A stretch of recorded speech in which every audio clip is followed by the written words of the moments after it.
Why, hello there, everyone, and welcome back to another episode of the Great Ace Attorney.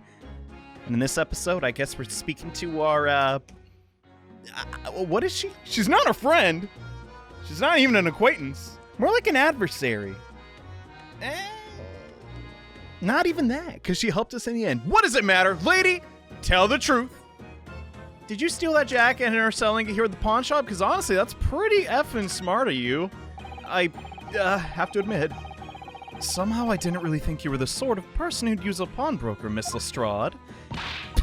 Yeah, well, I am. Alright, I'm a Londoner just like everyone else. That a problem, is it? No, I mean, not at all. It's just that, well... Oh, I get it. I know what you're thinking. That thing probably didn't even belong to her. Probably got in the dive, didn't she? How did you know? Yeah, I can see it all written over your Chevy Chase. The actor? Listen, his movies are old, but I don't think they were this old. I might have been thinking something along those lines, now that you mention it.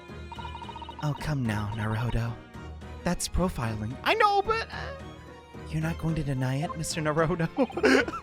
All right, then. I'm just gonna come out and ask you straight.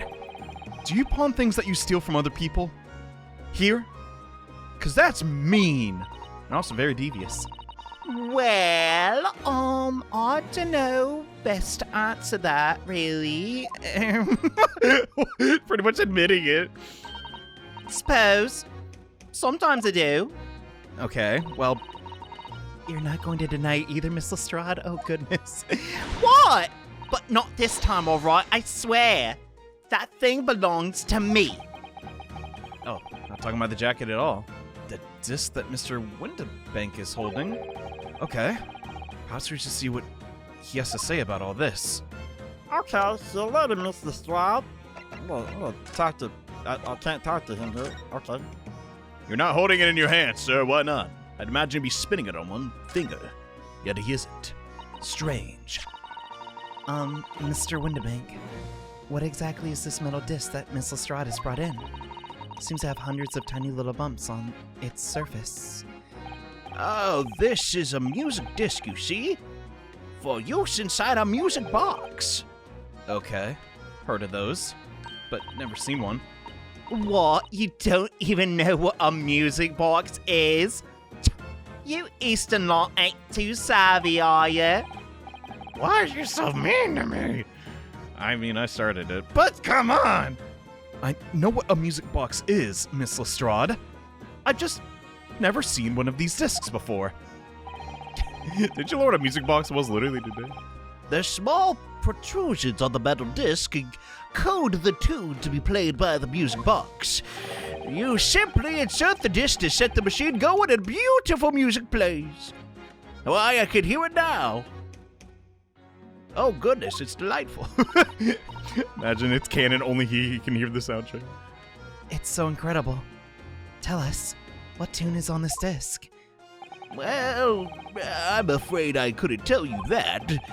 There are so many different types of music boxes, you see. British made, German, Swiss, and the Irish. Ooh, the Irish. They're excellent at their craft. I have no way of knowing which particular machine this disc was made for, you see. Huh. Okay, well, couldn't we just, try them all? How many machines you think I possess? But yes, well, get started with that. That's it in a nutshell. I wouldn't have any customers for an item like this, even if the young lady forfeited it. Really, I'm already offering more than I should at a penny. That's a packet of lies. It told him He told me he did. It told me it did. Said it well. He? Who's he? Oh, never mind. I just ain't right, that's all. That just worth good money. I know it is. Well then, you'll have to try your luck at another pawnbrokers, won't you, I'm afraid? Down she goes. Has she come in here a lot? She's been in before, of course. That little tattered Demalion. Tattered Demalion? Is that a... I've never heard that word in my life. I brought some dubious articles with her every single time, I might add. Dubious? What you trying to say? I'm an honest customer, me. Is that how you say it? Well, I beg to differ. So, is there something dubious about this disc she brought back in today? Dubious disc reminds me of that Porygon fella, but, well, if it were only that simple. How complex is this disc? What do you mean? What's going on? Why, she actually brought in was a storage ticket. Get the... What? Where's this going? A storage ticket. So, Miss Lestrade's actually come to redeem an article from you today. Is that right? Yeah, that's right. A girl like me has a lot of stuff storing. I'm sure you do. That's definitely dubious. Did she maybe steal the ticket? That'd be a heck of a way to get stuff. Also, is that a goddamn crocodile up there? Look at the top left. Ooh! I'm a crocodile. Oh no, it's dead, probably. What if it isn't? It's just his pet. Well, every man needs security here on One Bracker Street. Those cameras, they're not enough. We need Beatrice up there. The article in question would have been forfeited at midnight tonight, but as she gave me the ticket for it and repaid both the loan and the interest, I was obliged to return the article to her. Okay, then what's the problem? But what was the article? Do tell us. Well, the little scamp is wearing it, ma'am. So it was the jacket. The overcoat that she redeemed. Mystery solved. I did it! Ha! What's wrong with that? It fits, don't it? I mean, it's mine, so of course it does. Wouldn't get a jacket that don't fit, did I? So, what about the disc then? How does that come into all of this? I have no idea. That disc is something else, I'm afraid. A new article to pawn if the girl and I can agree on a price. And, well, I guess that it was a penny and she didn't like that, and here we are now. Wait, I'm confused. A penny? I thought we were in British. Did they use pennies? I don't know. I don't understand foreign currency. I mean, I kind of do, but I thought you said that Miss Lestrade brought in a storage ticket today. Oh my goodness, boy, listen with both ears, please. It's quite simple, yes. The child brought me a storage ticket, and the money owed on it, as you say. For this heavy black coat, which you returned to her as care, as I understood. That's right, yes, and rather unsurprisingly, as soon as the little ragamuffin put the thing on, she went rifling through the pockets. Huh, that is kind of odd. I'm sorry, I want to trust Gina, but like, this is really, really fishy. You mean, What you staring at? Don't you know it's rude to stare at a lady? my bad. I know. I'll stare instead. So it came from the pocket of the overcoat, did it? The disc? If you mean the disc, then yes, exactly right. That's Odd. And she immediately tried to pawn it? For quite a high price as well. Yeah, I think we got you red-handed, Gina. Give it up. I'm just trying to pawn something like anyone else would. Don't need it no more. And all that. Miss Lestrade, may I ask who deposited the overcoat here in the first place? Well, me. Duh. It doesn't really appear to be your size. In fact, it's touching the floor. Me, old man. It's me, old man, ain't it? He passed it down. I'll grow. I will. Just need to eat once in a while. Oh God, that's effing up. That's so mean. Is it, Miss Lestrade? Was it really your dear papa that passed down his large coat? Yeah, this is all kinds of suspicious. Well, not my problem. Time to go home. Out of my way, please. Who the heck? Huh? Oh, what the? Dump? Speedwagon? No, it's way too ugly to be Speedwagon. Who's this picture postcard English gentleman? Ugh, I hate him. Goodness. How long does it take you to get dressed in the morning, bruh? Good day to you, ladies, gentlemen. Hello. What's your problem, eh? There is no problem. As long as you remove yourself, I have a matter to discuss with the proprietor. Well, alright then, I was about to head out anyways, but now I don't want to. And if you intend to make a problem of it, I shall see you outside, little girl. For the hiding you deserve.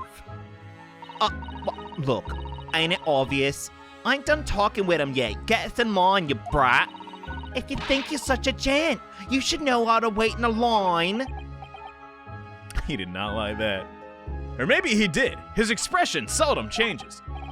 Well, you're an impudent little brat, aren't you? As well as a pickpocket. How do you know? Who are you? How do you know who I am? The question is, how do you not know who I am? Don't watch the telly much. I mean, it hasn't even been invented yet. Word doesn't get around that fast, I'm afraid. You haven't the courtesy to even remember the faces of the victims you steal from, it seems. Well, I mean, you can't see the pockets if you stare at the faces. I didn't steal from you. No, I didn't. Broker? Yes, sir. Your voice changes often, I see. Yes, it's a habit of mine, you know. I believe this filthy pocket thief has just redeemed an article from you. No? Yes, sir. The article in question belongs to me. I demand it to be returned at once. Oh my. Really? He has that coat? That doesn't even seem his size. That's a lie, it is. What are you trying to pull, you bloody... Give me back my overcoat, you wastrel. And needless to say... any music box discs, too. No, not the music. You can't have it. You just can't. Sorry. It's me old man's. Oh, it was. Oh, dear Papa passed away, he did. And now it's mine. I inherited it. Goodness, Mr. Naruto. Her accent is so terrible. I know. She's trying her best, though. Well, this is a very awkward situation. Yeah. Could just summarize the whole game like that, but I think perhaps we should hear both sides of the story in a little more detail. I'm liking this. This is cool. I mean, I like pretty much the whole game, but who is this mysterious rogue? It's not really a rogue, just he's up to no good. Look at him. I'm profiling again. Curses. I'd be the worst lawyer ever. This guy look like he did it. I ain't gonna... Excuse me, but who are you exactly? I'm not from here, you see, and... Well, I've been here for a couple months. One would expect the inquirer to introduce himself first. Though clearly you're not British, so perhaps our ways are foreign to you. Oh, gomenasai. Yes, we're here from the Empire of Japan. We're studying here. Yes. Oh, yes, Japan. I've heard talk of the place. Huh? Cha-cha real smooth. Turn it up. Its inhabitants live on some fiery brown-colored soup, dressed up with exotic spices. We don't live on a bowl of soup. Phrasing, sir. But, is he talking about miso? You might be thinking of somewhere else. And what was that theatrical gesticulation about? I don't want to say it, but man, he's got some JoJo vibes, dude. Like, look at this guy. Perhaps. Anyway, if you are a gentleman, sir, you offer your own name first, before inquiring the name of another. I'll remember that. Of course, I'm Rinosuke Naruhodo. I'm a lawyer. Well, a student of law, really. But I do be lawyering. On account of, I've done it like 3 times. My name is Osato Mikotoba. I'm Mr. Naruhodo's assistant and comic relief. Mostly his assistant, though. I see. He's thinking. How you processing this information, boss? My name is Benedict.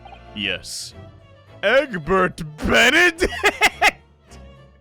What? Enchante. He's so refined in how he holds himself and how he speaks, but the name is suspicious. Also, quite silly. Now, to the matter at hand. My overcoat, return it at once to someone with style to carry it off. Every move he makes, every breath he takes, I want to kill him.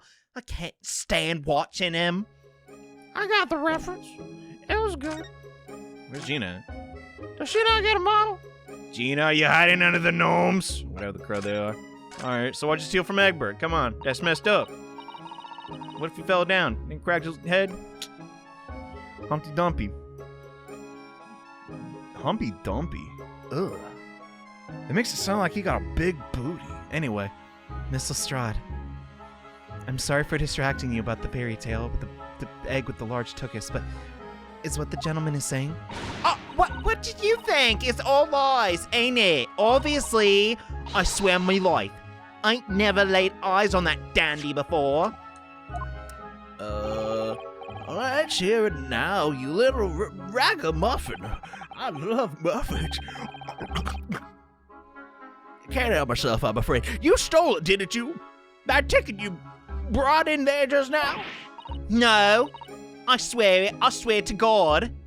It was barely an hour ago. I was walking along the street, minding my own business, when this little gutlering ran into me. I knew at once what had happened. I've been robbed yet again. I thought to myself, those wretched pickpockets. Does this happen often? I mean, I guess you are a big target. Oh yes, as you can see, I'm a man of impeccable style. This isn't the first time that I've been targeted by these back-slum scoundrels. Now then, relinquish my overcoat. This instant. It ain't yours to very relinquish. Come along now, Miss Lestrade. Give the good gentleman his coat. If you're going to cause trouble, I shall have no choice but to call the police. Hold on. Why is everyone thinking it's me? He's the one antagonizing me. Just look at the dandy cove and you think I'm the dodgy one. He's literally a JoJo villain. Come now. He's posing. I'm sorry, but no one's gonna believe you. Well, what about evidence? Gotta have that, don't you? Yeah. What about it? Where's your evidence that I stole something, huh? Come on, let's see it then. Oh, I have evidence. Naturally. You what? Oh no. She's going to jail! Well, let's check this out. Also, where the dump is shown? Evidence that the article Miss Lestrade redeemed actually belongs to this gentleman. Uh-huh. Of course. Need only consult Mr. Windibank ledgers to know the truth.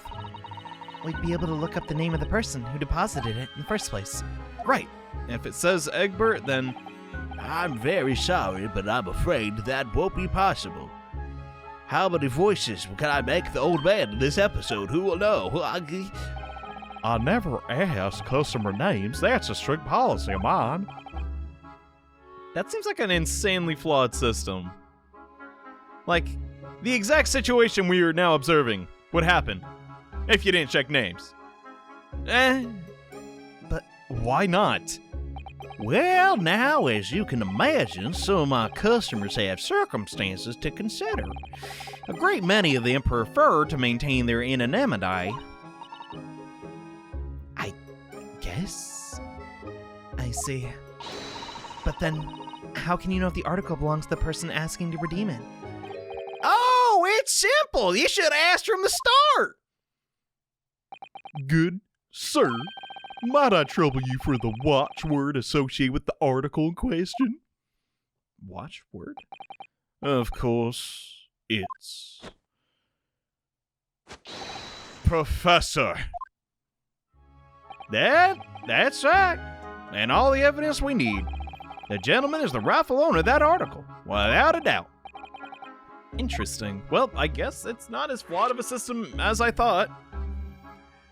Then again, why didn't you ask Gina first, Herm? What if by some miracle she got it right? I know I'm making her guilty, but I don't know. So about the watchwords, Mr. Windibank. As I just explained, I never ask customer names when they deposit items with me. There are many reasons why certain customers would like to keep their activities secret. Oh, mama, she's a tool. Oh. That is not a subtle glance at Mr. Sholmes. Does no one want to know he plays the violin? I don't get it. Or now the viola. Great detectives have no dark secrets. None at all. Well, let's just agree to disagree. I don't want to know what Mr. Sholmes is into. Well, anyway, that's why I always ask for a watchword whenever I accept a new article. In many ways, it's the secret combination of numbers used to unlock a vault, the date of deposit, a description, and a watchword uniquely identify each item. Unless it can't, then I'm screwed, and then I die. And of course, then I give the storage ticket to the customer. Not in that order, but when someone comes to redeem something, I ask for the ticket and the watchword. If that someone tells you the correct watchword, you return the article? Mm-hmm. That's right, sir. Yes. Just as soon as the requisite fee is paid. Well, there you have it. I've learned a lot about the pawn shop in Great Britain about 1900 years ago. And I've supplied you with the information required already. But for the avoidance of doubt, the article in question is an overcoat, deposited 2 months ago on 15th of February. With a watchword of Professor. Is this due to Professor? Is it? Maybe just likes the word. All perfectly correct information, sir. But, ow. How can you remember 3 days ago, let alone a month ago? Really? This is beyond a joke now. There is no further room for doubt. So if you'd please, I don't want to touch the filth. Please, I must sanitize this immediately. Ugh. Sounds like she's about to hock a loogie on the... It doesn't look right. I mean, doesn't look bad, I guess. Johnny, you're wearing a danged romper shirt right now. I know. And I love it. So let that be an end to the matter. Goodness gracious. And thank you for your custom, Mr. Egbert Benedict, sir. Ooh, yeah. With such reasonable rates of interest, I may even decide to come back. I'm sorry, Gina, you could not get away with immense theft. This is why I hate grown-ups. Just 'cause I'm a diver, anyone thinks that makes me a liar. Well, you were caught lying multiple times, but But come on, what if I wasn't this time? and the contents of the coat pockets, if you please, broker. I need that disc most of all. Oh, but of course, sir. Here's the disc. Marvelous. Oh, just this one? I beg your pardon? I was expecting another. That is, I deposited another. Don't tell me you misplaced it. 2 discs. Oh dear. I regret to inform you, sir, that was what was deposited with me. It was merely the overcoat. The disc happened to be one of the pockets, but I was completely unaware of it until now. So Gina has the other disc. Maybe. So, Cutterling, you're hiding more of what's rightfully mine, are you? Please! Can I have it back? I'll think about it. Says who? I don't know nothing about it, so nah. Very well. I don't think he's done yet. Then I shall bid you farewell. Say goodbye to style. Wait a minute, that disc is mine. What the? Gina! What? What do you think you're doing, you little tramp? You've drawn blood. You filthy animal! Oh my. There's blood on the disc. It's those sharp little bumps. Oh, dang. Could've cut your hand off. Goodness. Okay, maybe not that extreme, but the man must have scratched his finger on them through his gloves? What? I found it first, alright. I mean, it belonged to me, old man, you liar. So you're not having it. Oi, you take it. Me? I'm not an accomplice. If I hang on to it, then I'll have it off me again. So you keep on hold of it. Miss Lestrade, I really don't want this burden right now. Could you not? Why is this disc so important to her? Why did she was about to pawn it off anyways. Okay. Now just use to play the musical box piece of, okay, yeah, it's just a normal music disc. You there, in the black livery. What? Hand the disc to me at once. Please. Please! No, don't. He's lying. Grown-ups are all liars. You're not, Mr. Naruhodo. What do I do now? How am I gonna resolve this? Is this why the game is called? Wait, this one isn't called Resolve. Whatever. Well, I'm gonna head out, y'all. No, I think Susato will be upset. Well, hey, Sholmes, got any ideas? You're still checking out the maid girl. I don't... Mr. Sholmes? Could you please help me? I'm really scared. Why are you still examining that? Also, are you enjoying a bar of caramel? Where did you get that candy? I wasn't gonna ask her any. I was just curious so I could get my own. So, you found me at last, Mr. Naruhodo. I'm sorry? What? After that young pickpocket sent me on my way, I was forced to lurk in the shadows, cruelly ostracized as the rest of you partook in the jovial atmosphere of fellowship. Must be nice. What? I had nothing to occupy my mind, but was too ashamed to let society see what my downfall had done to me. So feigning mock interest, I pretend to examine the tedious trinket in the desolate place. Whilst, as you shrewdly observe, gnawing on the only friend I have left in this world, this 7% solution of caramel. Pray, do you claim to understand the depths of my despair, Mr. Aro? Do you understand what it's like to eat candy all day and look at pretty women? How could you? I feel so bad for you, my God. I was so lonely. So desperately alone. 5 meters over there! In the corner! Why didn't you say something? You could rejoin the conversation. You could act like an adult for once. Things have gone from bad to worse here, and you're not helping the situation. Oh, yes, I've heard much of your conversation. I didn't want to butt in, though, or rather, in my craving for human contact, my ears devoured every word that was uttered. You really were sad over there, weren't you? I guess the maid girl wasn't your type? I don't know. Poor Mr. Sholmes. I feel so simply awful for you. I didn't spend time with you for 5 whole minutes. Will you ever forgive me? It would seem the answer is no. That my inferences are in fact correct. You're not about to tell us that you solved the entire case again?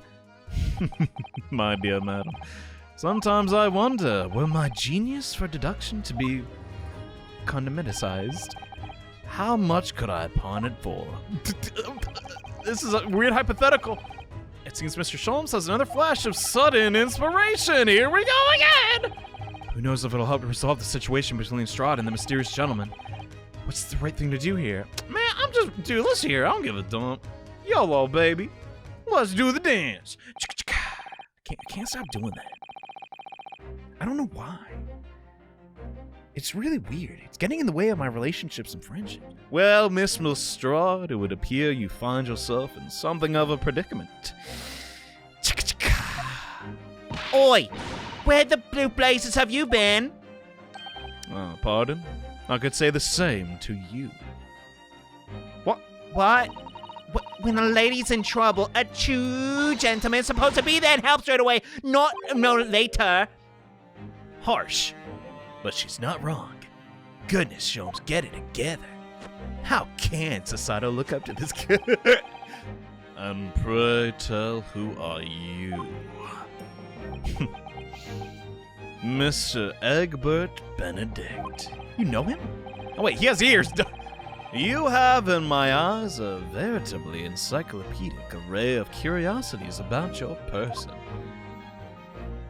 Nevertheless, there are 2 immovable conclusions I have drawn. I beg your pardon. The first is this. The true reason for your visit to this pawnbrokery today is something you have not yet revealed. Am I right? And the second is this. A considerable crime is in contemplation. One you will orchestrate with an intent to steal a vast sum of money. Well, Mr. Benedict, what say you to my deductions? Oh, he turned as white as a hard-boiled egg. Oh, now I'm hungry. It would seem that once again, Mr. Sholmes has made a flawless deduction. How? What, is this guy infamous or something? Just who do you think you are, sir? Yes, as I hoped. But really, you should pay attention. Everyone's calling me Sholmes in the room. Well, that is precisely the pain expression I was looking for. And thus, my deduction is fact.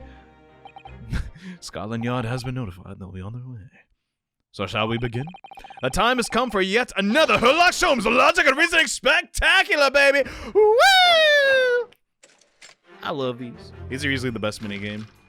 Probably the whole franchise. Now that I've played the whole franchise, but I'm on it, alright?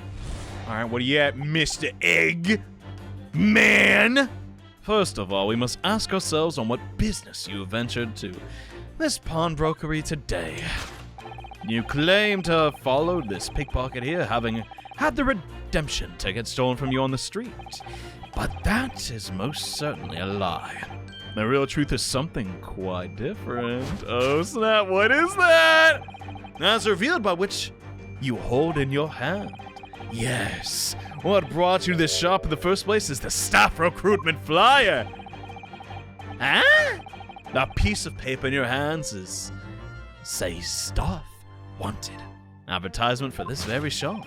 Yet, even the most unobservant would soon realize that a man of your appearance has no need for such employment. Yeah, what gives? In other words, there's some ulterior motive for your actions. You may try to discard via littering the flyer. But I have it here. The cane which you unwittingly clutched to your person exhibits an uncontrovertible contradiction. What utter rot. I've had this cane for years. No, I'm sure you have. The contradiction of which I speak of is the missing ferrule? What? The end of any walking cane would be terminated with a metal ferrule to protect the wooden tip. But, well, it doesn't take a scientific genius to see you ain't got no metal tip on that wooden cane, do you? And yet, my detailed analysis shows the wooden tip of his stick to be utterly bare. Therefore, there is only one conclusion. The rod you hold in your hand would appear to be a walking cane, but is in fact no cane at all. What is it then? No, really, what is it then, huh? You recoil, sir. Is there something wrong? You don't want us to observe the cane you so lavishly display? Oh, I will. And in that same recoiling, you inadvertently facilitate the answer of our next conundrum to the present itself. Why? Namely, what is the truth behind this rod you bear? I don't know. Well, let me demonstrate. Yes, your reaction betrays the truth. The handle, which you inadvertently would like to conceal, is the key to understanding the riddle, you see. From the moment I saw it, my suspicions were aroused. It just looks like a normal cane. Maybe it's a really long hammer. What walking cane demands such a stout handle? Mused I. Maybe it is actually a croquet mallet? I don't know. It'd be a really weird one. But of course, as I said, that is no walking cane. No, that rod. What? A shovel? Is the broken handle of a shovel? Are you insane? No, very. And now, having determined this undeniable truth, the conclusion is clear. Your true motive for coming here was to take employment at this establishment in order to excavate the ground beneath the premises. What a calculated crime you've conceived, sir. A wickedly calculated crime. But no more, for you have failed. You will not tunnel till beneath the center of the earth, and then go to China to to export spices. Though that does sound rather pleasant. Now, Mr. Benedict, let us continue. For we must expose the details of this elaborate crime you've been planning. This is utterly absurd. Quit staring at my cane! You suggest that all you gentlemen intend to excavate the ground beneath this pawnbroker with a broken shovel. What on earth do you propose I expect to find there? Well, for one, earth, but below that, who could say? Some long-forgotten treasure, I suppose? Say, for such a fanciful theory, what possible reason could I have to do as you say? Well, there is an ample reason, really, as you are only too well aware, Mr. Benedict. Your furtive gaze is more telling than I could have hoped. What? No, I really don't want the shovels! Let us consider what would motivate a man to infiltrate a shop such as this and covertly dig beneath its floor. It's not the gun, I hope. That doesn't make any sense. The answer was revealed by the council notice on the counter to which your eyes were inadvertently drawn. This letter gives notice of public works to be carried out in the local area. So, according to the enclosed plan of the upcoming sewage works, beneath his shops runs a sewer that adjoins another one that runs around the bank on the opposite side of the road. A bank heist? What? This madness has entered the sewers now, has it? Yes. Unless I can stop you, that is. By excavating the ground beneath our feet, you would gain access to said waterway that flows in very close proximity to the great vault of the financial institution opposite. What are you getting at? In summary, sir, you devised a master plan to pull off an elaborate bank robbery by dint of the underground tunnels. Master plan? You got to be... Come now. Which brings us to at least the final chapter of this lurid scheme. With what plunder did the thief hope to make off with in the underground vault of the bank? Well, probably be money and currency in that. Maybe a gold bar. Who knows if it's down there? Are you quite serious? Dead serious. Having consulted with Scotland Yard some days ago, I happen to know the answer. But naturally, the answer is no secret to you, is it, Mr. Benedict? Where's he looking now? Just looking straight ahead. I have no idea what you're talking about. Allow me to present a rather interesting piece of evidence. You see, this picture postcard tells us all we need to know. Wait, the Crystal Tower? What? A postcard of the Great Exhibition? I'm afraid you're quite lost, me. Currently in the final stages of preparement. The Great Exhibition will soon be underway, and the government has provided extra funds to complete its centerpiece, the Crystal Tower. Funds that currently sit in the vault of the bank, on the opposite side of the road. How much do you hate towers, Mr. Egbert? Did your ancestors fall off one time and you've vowed revenge ever since? Yes, the considerable crime you've been contemplating is none other than the theft of which sits in the vault of the banks, the special reserve funds for the Great Exhibition. Wouldn't it be way cheaper just to blow it up with dynamite if you didn't want them to finish it?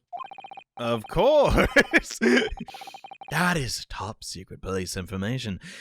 So keep it under your hat, please. I ain't gonna spill the beans, boss. It doesn't sound too crazy. Legit, that was his best theory yet. Thus concludes Sherlock Holmes' great deduction of the pawnbroking puzzle. You're welcome. I'll be here all day, staring at the maid. Maybe when people leave, I can get back to that. Mr. Sholmes, you've actually done it. You're a god. Like, what the heck? Well, Mr. Naruhodo, are you impressed? Yeah, you've been practicing. An impressively upbeat deduction for a detective racked with loneliness. Would you not agree? It's been one day! Was it true what you said about the bank over the road? And what it has in its vault? Indeed. But don't get any funny ideas, Naruhodo! Though few know of its existence. It is one of the government's most closely guarded secrets. Gregson told me in the strictest confidence. But you just announced it to everyone here. Rather loudly, in fact. In front of Gina Lestrade, a known thief. I don't know. Ah, yes, I did. And if it's such a big secret, how would Mr. Benedict have found out? Think about it. There can only be one explanation for that. Clearly, it's because the man is a criminal. And thus, there's a criminal network. But what if he didn't know anything about the money in the vault? If he's a criminal, as you said, then buying a brand new shovel is sure to be the first thing he does now that you've revealed the secret. Oh. Well, or if he doesn't, maybe Mr. Winnebeck will? He already has plenty of shovels here, after all. Oh, my life. I assure you, I'm not so unscrupulous. I have a business to think of. Hopefully this has taught you a valuable lesson. Sensitive information must be handled with the utmost of care, so keep your mouth shut, Mr. Naruhodo! Lesson learned. One can never be so sure that some privy to secrets won't disclose them. And once the word is out, it's out. Perhaps I'll think twice about confiding in you next time, Mr. Sholmes. I didn't realize you were such a gossiper. An excellent idea, Mr. Naruhodo. Excellent idea. Never tell me a thing. I'll be lonely for the rest of my days. Well then, Mr. Naruhodo, you know what to do, I'm sure. Right. Listen to the Great Deduction again and see if we can kind of figure it out. There's a couple things that are off, but the bulk of it sounds about right. Very well then. Let us start once more from the beginning. I know how much you loved it the first time, so here we go again with feeling. I heard that sounds magnificent, large, spectacular. I'm so upset. Tag out, Naruhodo. All right, tag me in, boss. Let's go. You know, with these, I don't know if I should really read the text again. I guess I'll just kind of skim till he, like, stops us. But that is most certainly a lie. The truth. All right, so about the flyer. Is that really what was in his hand? The staff recruitment? Because to me, that looks like a really fancy recruitment thing. So, by Mr. Sholmes' reasoning, Mr. Benedict came here in order to apply for a job so he could dig down through the floor? yes, in an attempt to tunnel into the sewers to gain access to the money in the vault. But he wouldn't get very far with a broken shovel, would he? No, I think it's fair to say his motive lies elsewhere. Because, well, how does a music desk tie into any of that? The question is where? What did bring Mr. Benedict here at this particular point in time?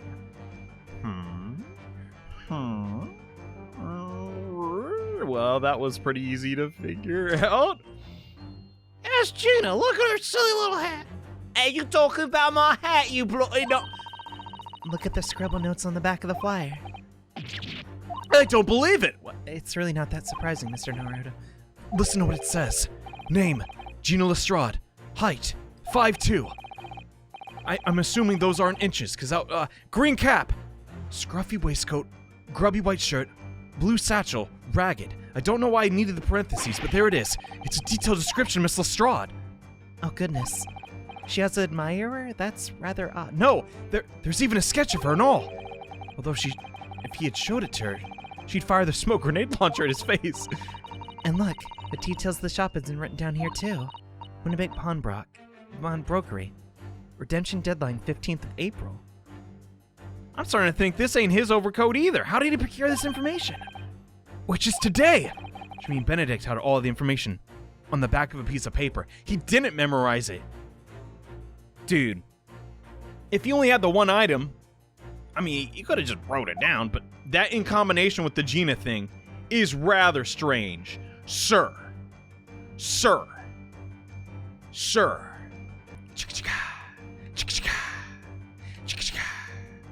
I gotta stop. It's not gonna be a catchphrase. I don't even want it to be a catchphrase. I just have an unnatural obsession with making that noise. It's so silly to me. I love it. Anyway, what were we doing again? Oh yeah, I was looking for stuff. I guess that wasn't enough. Wasn't his name Egbert? I don't think this has anything to do with the flyer, but wait, we clicked on it again? That's proper English cane, isn't it? Look at the beautifully polished brass on the handle. Yes, Mr. Sholmes is right. It's not the sort of game you usually... the sort of hand you usually see on a cane. Perhaps it's the latest London fashion? I mean, that's just a guess, of course. Perhaps you could adopt a cane, Mr. Naruto? It might rather suit you. I have enough accessories with this sword at my waist. And they may begin to argue if I acquired another piece. Okay. Well done. See, I'm curious though. Like, those are initials, right? It looks like they have like the dots. They totally got the dots. Why can't I bring that up? I don't know. I guess we can click on his hat. Is there anything suspicious? What's under there, huh? Huh? Is it a camera? Some recording device? You a spy, man? That silk top hat is whiter than white. Only an English gentleman could hope to carry off something so bright. Looks so incongruous with the black overcoat, don't you think? Perhaps it's the latest London fashion? Clashing and all that. And that's just guesswork, I suppose. How about it, Mr. Naruto? I think you look very fetching in a white top hat. Stop being nice to me. Well, you know, I think I might look rather incongruous with my black uniform. Yeah. It ain't gonna work for Egg, but it ain't gonna work for me. Oh. Yeah, I straight up totally forgot we have to present here. Whoopsies. At least we got to see what the top hat. Well, actually, what brought you to the shop in the first place is info on Miss Lestrade. Quite so, my dear fellow. It would appear that the writing sketch on the reverse of that there flyer pertained to the pickpocket Miss Lestrade and to Mr. Windibank's pawnbrokery here. Oh! Am I wrong? Maybe the ink just happened to fall in a certain way and made it look like words. I don't know. You originally told us. She's still here. That you had merely given chase after Lestrade stole the redemption ticket from you. But that, sir, is a thinly veiled lie. Come on, who would steal a ticket? That's worthless! Yeah, now I think about it more. It is the information on the back of the flyer that led you here today. By which I mean, here to Windibank's pawnbrokery. And today, the redemption deadline for that overcoat. So you waited outside for the young girl matching the description you have written down here to arrive, and then you'd gone to some lengths to hide the reason for your pursuit of Miss Lestrade. In other words, there is some ulterior motive. Ooh. The cane, which you... Okay, so we're talking about the cane again. They're really they're shoving the AG in your face. And Mr. Sholmes is like, no, don't pay attention to that. Look down there. What gives? Where's the metal piece? What's a Pharrell, Sasato? Pharrell? Naruto, you don't know? It's the metal cap commonly found at the end of a cane. Use context clues, silly. The bit that makes the nice clacking sound on the pavement. Ah, exactly. Mr. Sholmes is right. It appears to be lacking. But it doesn't look broken, does it? No. Though the gentleman did recoil when Mr. Sholmes identified it as suspicious. In other words, there's some secret about the cane. Yo, I think I would... Did I predict the future? So, okay. Okay.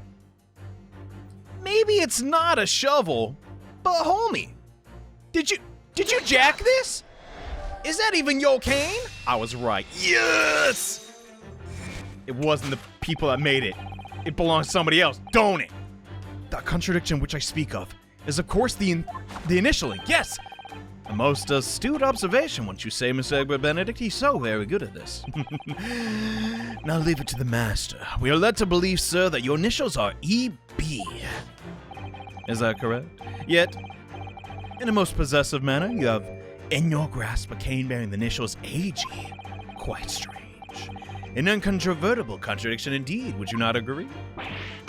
No. You're wrong. This cane isn't...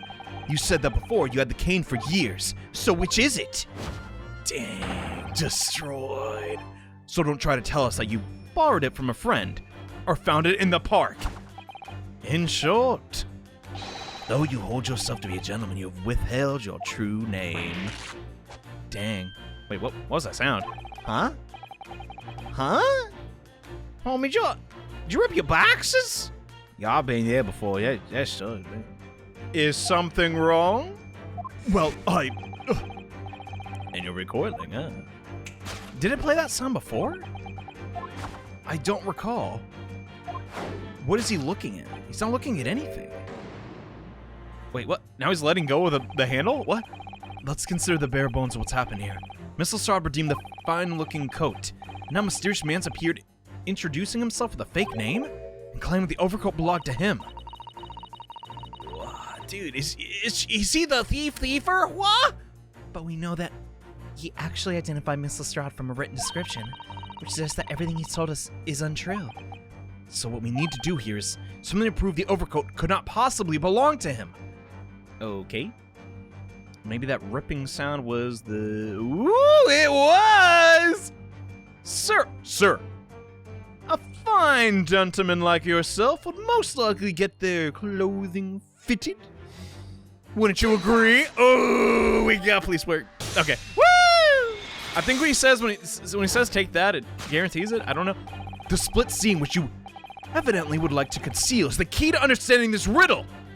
Ugh. Yes, because the overcoat is rather obviously a poor fit.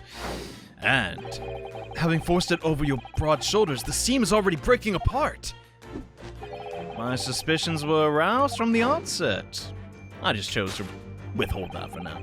When you so boldly lied about your name and so boldly waylaid this pickpocket. The catalog of untruths has all been for one very specific purpose. To steal the article that young girl redeemed from Mr. Winterbank. Cha-cha real smooth. But what really irks me is this. The considerable crime I initially imagined has been considerably curtailed. So do try to get on that. So it's like, no, really, I insist. Here's a shovel. Get digging. I'll be at the vault waiting for you.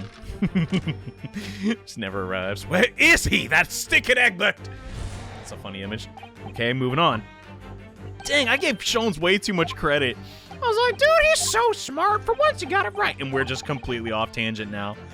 We're doing the article in the proper manner. Yeah, the watchword. So you got the code word right. What of it? How could I possibly have known the relevant details? Yeah, that's a good point. Oh, but the watchword can be discovered. As you're only too aware, Mr. Benedict. As your furtive gaze more telling than I could have hoped. I think I skipped some dialogue, sorry. Let us consider how one might come to learn a secret watchword relating to the pawned property of another. The method is revealed by the council note on the counter, which your eyes inadvertently drawn? Yeah, couldn't anyone just peep over there and look? The direction of the deduction must change rather dramatically now, I think. Yes. No more talk of tunneling in the sewers. Which is a pity, because it all sounded rather exciting. Yeah, I know! I wouldn't know Naruto. Anyway, you can't deny that this mysterious gentleman did know the watchword. Professor, if you didn't know that word, Mr. Winterbank never would allow to redeem the article. Or looking at it another way, if you did know that word, Mr. Winterbank would allow you to redeem the article whether it was yours or not. So the question is, could this gentleman have found the watchword out some other way? Is there a mirror here?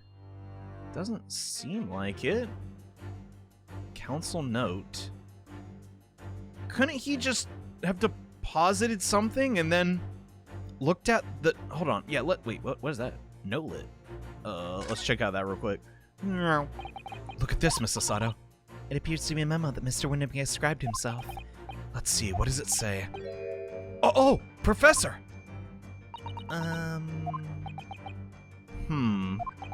Mr. Winterbank must have taken note of the watchwords his customer gave him.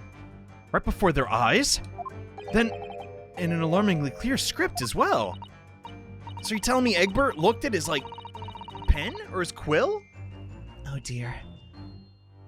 I don't know where to look. Who knows what other secrets I might see? Oh no! I'll try my best to forget. If that's the case, then wait, is that a look at that snowman? It's a snow kitty. Look at it. Oh, that's good. Okay, let's look at the note. Hold up. What is this? Baker Street works in the title. Yes. It does mention sewage works that Mr. Sholmes said. Oh, it specifically mentions that tonight's sale at the confectionery shop in the corner won't be affected. What? Case solving first. Confectionery later, Mr. Naruhodo. I'm sorry, but I still haven't eaten breakfast. Dang it! All right, this one's actually kind of tough. Having trouble figuring out what I'm supposed to do. We still can't explain how, like, he knew it was professor and not some other word, right? Do you get where I'm coming from? But, you know, kind of breaking the metagaming here, like, there's only two things, so it's probably this. Just saying. Yeah. I don't know why yet, but, like, you know, it's one or the other. The method is revealed by the note lid of the counter which your eyes were inadvertently drawn to. Yes, the broker here follows the same procedure where a customer comes to redeem an article. He asks the customer for the watchword and notes down the response uttered on a notelet he has to hand. Then he consults his ledger and confirms whether or not the watchword matches the article in question. I would expect nothing less of a diligent pawnbroker. But his diligence clearly has its disadvantages. What are you talking about? It would increasingly apparent that you were present in this shop before your acquisition against Miss Lestrade. So, you was looking at the whole time. In all likelihood, you followed her inside and then observed her talking to Mr. Winterbag. When the diligent broker made note of the watchword, oh my god, you're right. As is common practice, you observed him writing the word professor on the notelet beside the ledger. Dang. Holy dump. It was so obvious. I didn't even think of that. And that, sir, was the master plan you devised to steal the pawned article from the young Miss Lestrade. Master plan? Come now. Which brings us at last to the final chapter of this lurid scheme. For you see, why would you go to such lengths to redeem the particular article from this pawnbroker? Are you quite serious? Because it belongs to me, you dunce! For an ill-fitting overcoat hardly seems to justify the effort, much less a worthless music box disc, unless, naturally, you had very good reason to make them yours. Didn't you, Mr. Benedict? I have no idea what you're talking about. I don't either. Allow me to present a rather interesting piece of evidence. The postcard! Again, look at it! It's ever so divine. The articles we're talking about are the overcoat and the music box, correct? According to Mr. Winterbank, isn't worth a penny. Yeah, this man went to such lengths to steal them. Why? Maybe kleptomania? I wonder if perhaps we already have the evidence. Need to explain it? Could we? I'd better have a thorough look through. Okay, that is pretty much that is your just cue. Like, yo, look at this, bruh. Look at this. Look, well, there it is. Wow. That was ridiculous. Wait, McGilded? There's a little scrap of paper on the reverse of the disc. It's described a word or two. I can't believe Miss McGilded? What the heck? It couldn't be. Did this belong to him? But it is, Mr. Naruto. Look. Mr. McGilded, right there. A name I shall never forget as long as I live. Why? Why him? On the reverse side, it's a note that reads, Mr. McGilded. The dump! What is going on? Is this some conspiracy bullcrap? What do you want from Mr. McGilded, huh? Are you after his riches or something? I don't know how you get to him, but maybe a shovel, who knows?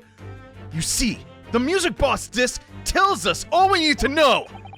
One slide on the back, it reads for McGilded. I don't believe that's you, is it? No! Mr. Magnus McGilded. God bless his soul. The unfortunate philanthropist who perished in a curious circumstance at the Old Bailey 2 months ago. A prominent man in London, though his loan-mongering demonstrated a distinct lack of scruples. Is this the guy that got him? That doesn't make any sense. Something's up. So you're an associate of his, are you? Perhaps a subordinate? Or maybe... Mr. McGilded was a man of unusually small stature. In fact, he was precisely the right size for that overcoat you squeeze into. What? Oh, okay, I guess. Your true identity remains shrouded in mystery, Mr. Egbert Benedict. But the final conclusion here is crystal clear. The reason you came to this pawnbrokery today Was to take that overcoat, mister. Why are you taking stuff? was to retrieve an article left behind by the late Magnus McGilded. Oh! Charge real smooth. Turn it off. Dang. I did not see that coming. McGilded's coming back. Man, what if McGilded and, what was her name? Oh my god, I forgot from the start. Miss Brett from the beginning. What if they're in cahoots? Oh goodness. That would tie everything together. That'd be fun. The fact we never found out about her, it bugs me though. What was her deal? Well, Mr. Magnus McGilded. Not a name I expect to hear in these circumstances, let alone on Baker Street, let alone in this pawnbrokery. Strange. Mr. Sholmes, I'm afraid there's something very troubling on my mind. Yes, why would McGilded come to a pawnbroker? He has all the money in the world, but, Pray tell, Mr. Sato, I'd love to hear your input. Well, according to what Mr. Windibank just told us earlier, today was the final day at which the coat could have been redeemed, was it not?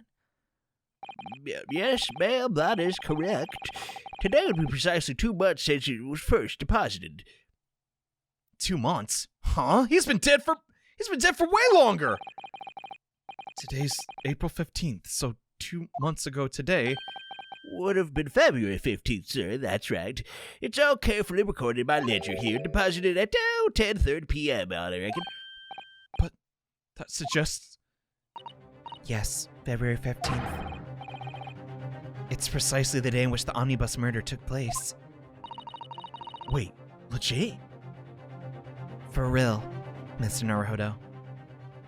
And 10:30 in the evening is precisely the time which the terrible events were unfolding. Then what the... Huh? Did someone come to the pawnbroker to try and get rid of evidence or something? Suggestive is not the word. It would seem the matter is entirely beyond coincidence. Then why do you want this evidence so bad, Benedict? If that's the case. You are, of course, at liberty to make whatever outlandish deductions you choose. However... What?! I must insist you hand over the music box disc now. Oh my god. No, come on. It would be a terrible shame for you to return to your native land in a box. What do I do? Dude, I don't want to get shot. Especially me. Just hand it over, man. We can get it back later. Unless he shoots us. He could shoot me at any moment. I hate to give in, but what other choice do I have? Huh? What the? Oh, dang! He's back at 8! Mr. Windibank! This is my shop, and I can't allow any harm to come to my customers. If that were to happen, I would... No, don't... I would have my life on the line! Mr. Windibank! Don't take your beat off him! Oh, that's... all right, that's enough. Thank the Lord! Inspector Gregson! Oh, Inspector. That's right, sunshine. The alarm was raised on one of the dedicated emergency lines, and here I is. So, we got here as fast as we could. Now, what's all this then, huh? What is it? What's with this? Get that gun away from that man, come on. Stop it. Wait, what do you think you is? Come on. Oh, praise be, you're here at last. I was moments away from forfeiting my own life in very own establishment. We get it. You really want to die, dude. It's not funny anymore. It would seem you have the upper hand. Luck is on your side today. That's right. Take the coat off. All right. You lot got some explaining to do. I don't appreciate being bothered with some petty argue-a-boggery. Petty, he had a gun to Mr. Naruhodo's head. Mr. Windibank, very nearly met with his end. Please, take this seriously. Yeah, by his own gun, as far as I can tell. That ain't a crime. Last I checked. Oh, dear. Oh, me. And what the whole Britain could have met with his end if I didn't get the bottom of this case I'm supposed to be working on. Come on. What on earth is the case, Mr. Inspector? Could you please detain that man? Spare no detail, Gregson. Oh, you had to be here. Oh, of all the blokes. I might have said a little too much. No, man, it's nothing to do with you lot, right? So, anyway. Sir. You have to come with me to the station. You can't be waving that gun around, even at the foreigners. That's messed up, man. But of course, Inspector. What the? Ah! My chips! He's getting away! Get after him, lads! Oh, God, they're on the floor, but can't waste good food. Where's the beat officer, too? Holy crap, he gone! Well, anyway. I got the chips off the floor. That's the important part. Been a spate of that thefts at pawn shops around here lately. So we fitted emergency buttons underneath the counters so brokers let us know when there's trouble. Ain't technology great? Oh, Inspector, I was very worried there were for a while. Very worried indeed. Alright, now then, Mr. Permanently in mourning. Yes? What's up? I'll be taking that whatever it is, McGildy, down to the yard. Thank you very much. Pleasure doing business. Saying it over. Okay, I can do that. Oh, no, you don't. Give it to me. It's mine. It is. We've now figured it out. Oh, I'm sorry, miss. Well, can't do that, I'm afraid. Anything belonging to McGill has to be taken as evidence now. Doesn't he own half of Britain? Yeah, what if he do? I'll take it, I will. As evidence? Okay. Police demand something as evidence? My dear fellow, we have no choice but to copulate. That's a shame. I'm a fan of heavy metal, and this disc, well, it'll get there. It's all yours, Inspector. Maybe wipe it off, though. Why did Gina want it so bad? Who is Egbert Benedict? What is going on? And so we handed Mr. McGilded's disc over to the inspector. We were summarily turfed out of the shop and onto the street. Man, this crap's getting crazy. Oh my God, I gotta keep playing, dude. What? I gotta know what happened to McGilded. Was it like a conspiracy? I have a couple theories. And none of them involve Mars, I'll tell you that much. But they're probably just as stupid.